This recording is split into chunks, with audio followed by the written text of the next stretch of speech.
Not all solar systems generate power. Some of them help you conserve energy, specifically electricity or natural gas you'd be using to heat water.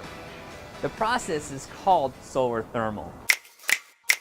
I'm on the roof of South Base Energy Institute's offices in Midtown Atlanta to take a look at two different kinds of solar thermal collectors, also known as solar hot water.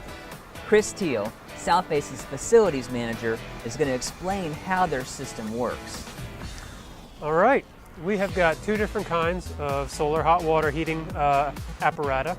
The older, traditional, and honestly more simple one is behind me. It's a flat plate collector where you basically have a black box, a glass cover, it's insulated, and there's water pipes or antifreeze in this case.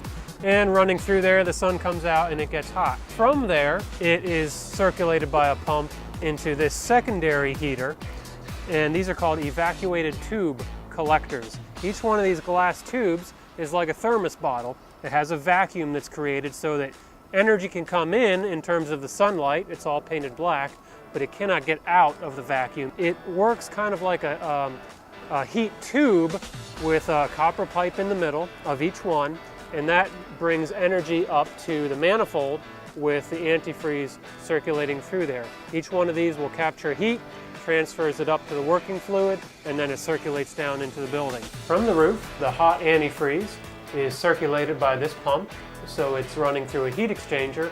This is where the energy from the hot roof, the hot antifreeze, is transferred to the potable water, and the potable water is circulated by this pump, running into and out of the storage tank. The hot water that is stored in this tank basically is free hot water. The pumps use a negligible amount of electricity. But the water here becomes the preheated supply for the intake of our backup unit.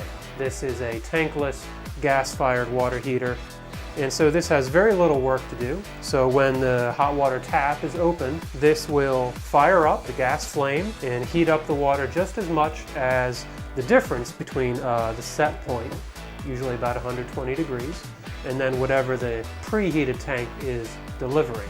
Any kind of a solar hot water heating system does not generate energy. What it does is it helps you conserve those fuels you would otherwise be using in a conventional, traditional water heating system.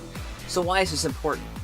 Well, 25% of your home's energy dollar is spent heating water and keeping it hot. Water comes in from the street at about 50 degrees, and then we heat it to about 120. The sun can preheat street water to about 105 degrees. Letting the sun do most of the work will shave a lot off your energy bill.